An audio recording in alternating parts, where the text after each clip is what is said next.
Olá, pessoal. O nosso assunto agora será ação direta de inconstitucionalidade, ADI, certo? Ah, vamos falar primeiro sobre a competência. A quem cabe julgar a ADI? A gente viu que o controle concentrado, somente alguns tribunais vão poder julgar ah, vão poder exercer esse controle concentrado de constitucionalidade, diferente do controle difuso, que qualquer juiz ou tribunal pode exercer esse controle. No controle concentrado, somente um ou alguns tribunais podem fazê-lo. Tá?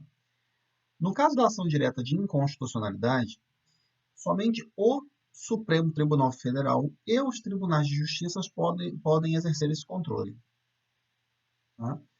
Se o ato impugnado for lei federal ou lei estadual, lei ou ato normativo federal ou lei ou ato normativo estadual, é o STF, é o Supremo Tribunal Federal, que irá vai processar e julgar nos termos do artigo 102, inciso 1, a linha A da Constituição.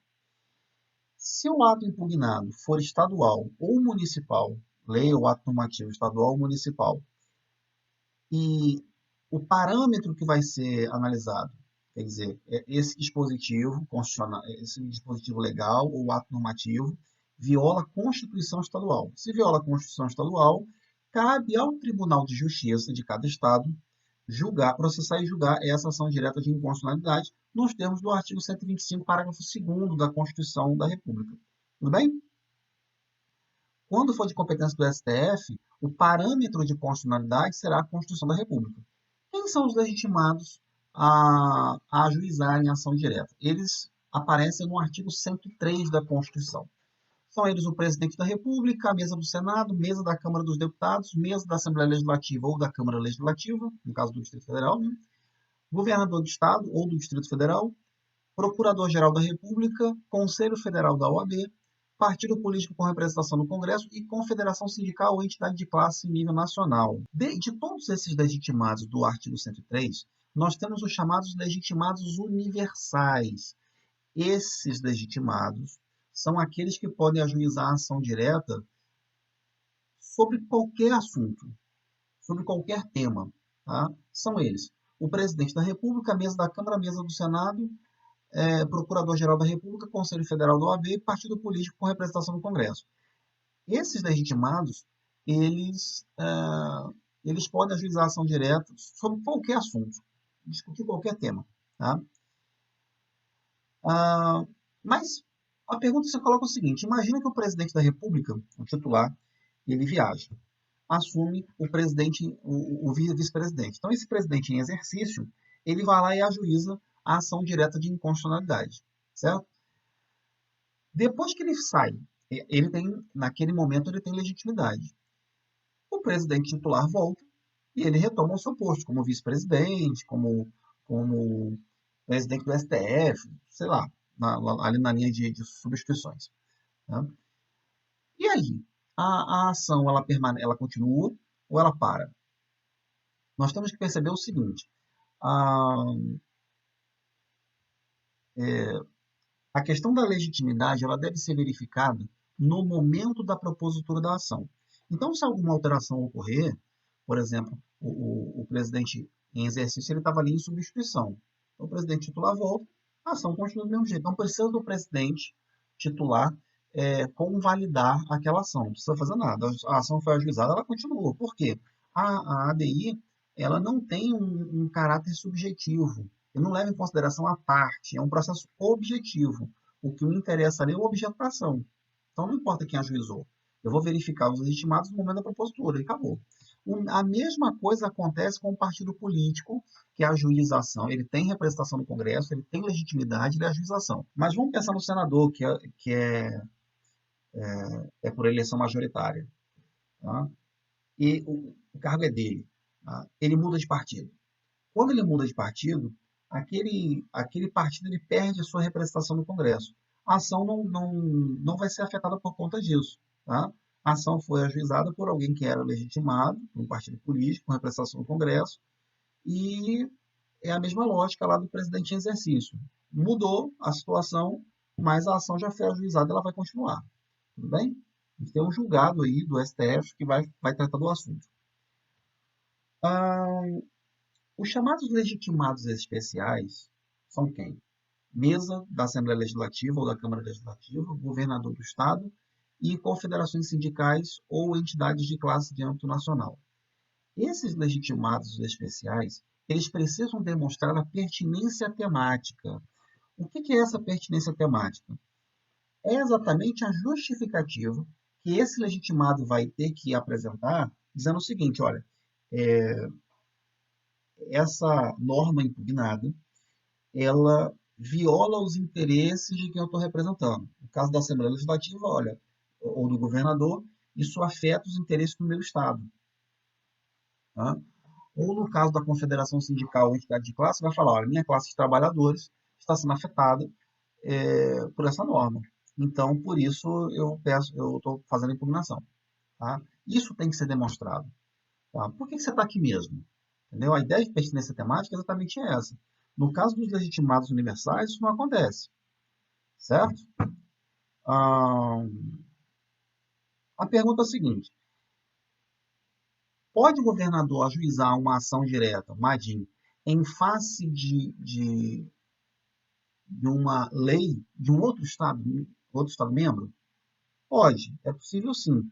Tá? A gente tem o caso da ADI 4457, que nessa ADI o governador do Paraná ele impugna aquele decreto autônomo do Rio de Janeiro. Tá?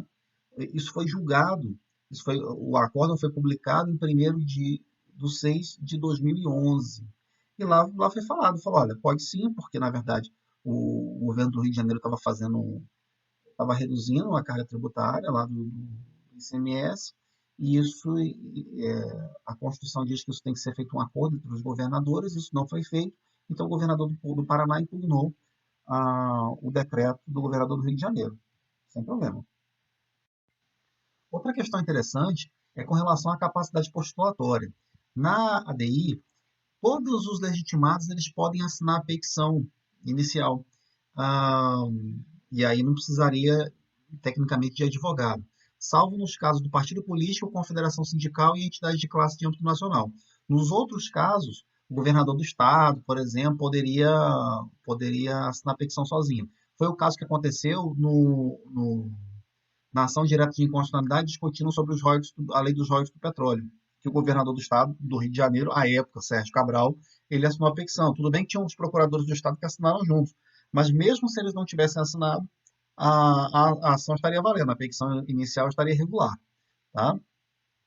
Ah, quando a gente fala em entidade de classe de âmbito nacional, é, é uma entidade de classe uma entidade que atue, que pense em uma atividade profissional, tá? Ou econômica.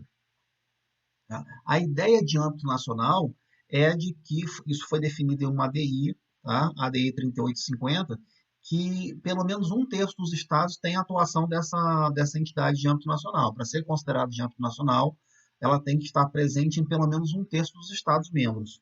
Tá?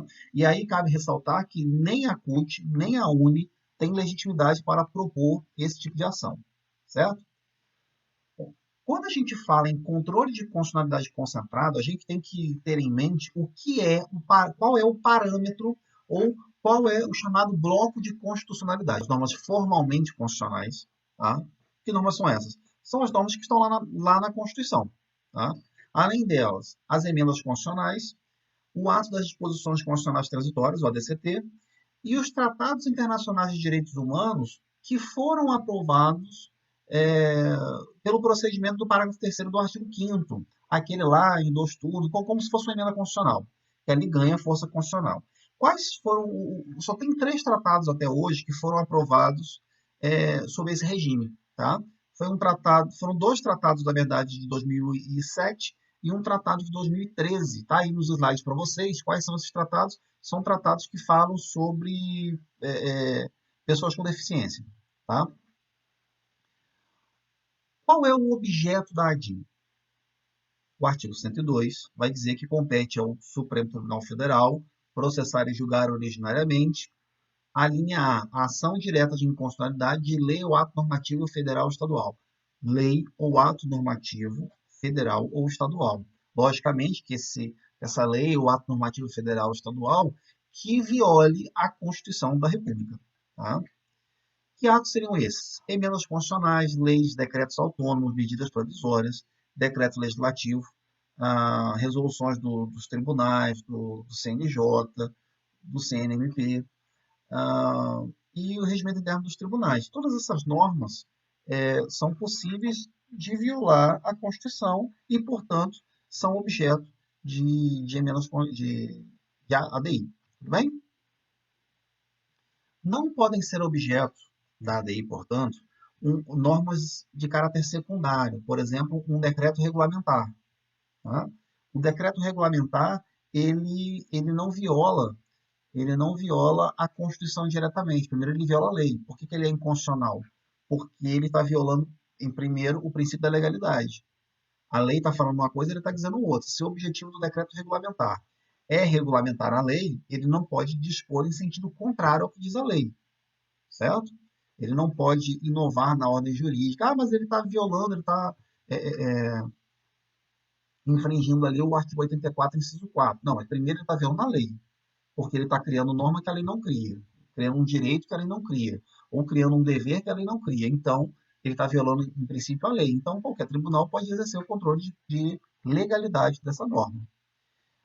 Atos que não podem ser objeto de ADI são os atos interna-corpóreos. Tá? Não cabe ao Poder Judiciário se meter numa discussão que está sendo travada lá dentro do processo legislativo. O que caberia, por exemplo, um controle por via judicial era, por exemplo, um parlamentar impetrar um mandado de segurança porque não foi adotado um procedimento adequado lá dentro. Então, ele tem o direito líquido e certo a participar de um processo legislativo regular, o devido processo legislativo. Tá? Então, caberia só nesse sentido, mas não uma ação direta de inconstitucionalidade prévia. Tá? A ADI ela só é a posteriori. As medidas provisórias, a gente tem que considerar o seguinte: a medida provisória cabe o controle de constitucionalidade? Sim, é um ato normativo federal. Não é lei, mas tem força de lei.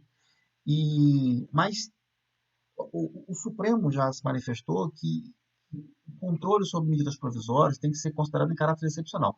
Aqueles casos, por exemplo, de discussão quanto à relevância e urgência, aqueles pressupostos fáticos da medida provisória, eu só posso avaliar aquilo ali, o Supremo entende isso, em caráter excepcional, só quando foi evidente.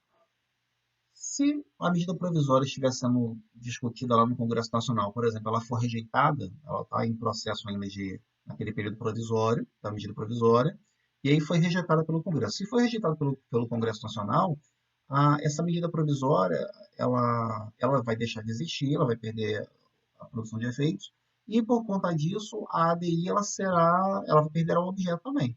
Tá? Agora, se essa medida provisória for convertida em lei, a gente não pode considerar que a conversão em lei significa convalidar aqueles vícios. Se tinha vício lá quando era medida provisória, continua com vício agora, convertido em lei. Então, o processo pode ser, eu posso dar continuidade a esse processo. Tudo bem? Vamos lá. As súmulas vinculantes, elas podem ser objeto de ADI? Não. Por quê? Existe no artigo 103-A, parágrafo 2º, o processo de revisão. Aqueles mesmos legitimados para ajuizar a ADI, eles podem pedir a revisão de uma súmula vinculante e até pedir a revogação dessa súmula vinculante. Então, não faz sentido eu ampliar a capacidade da ADI por conta da súmula vinculante, já que tem um procedimento próprio, certo?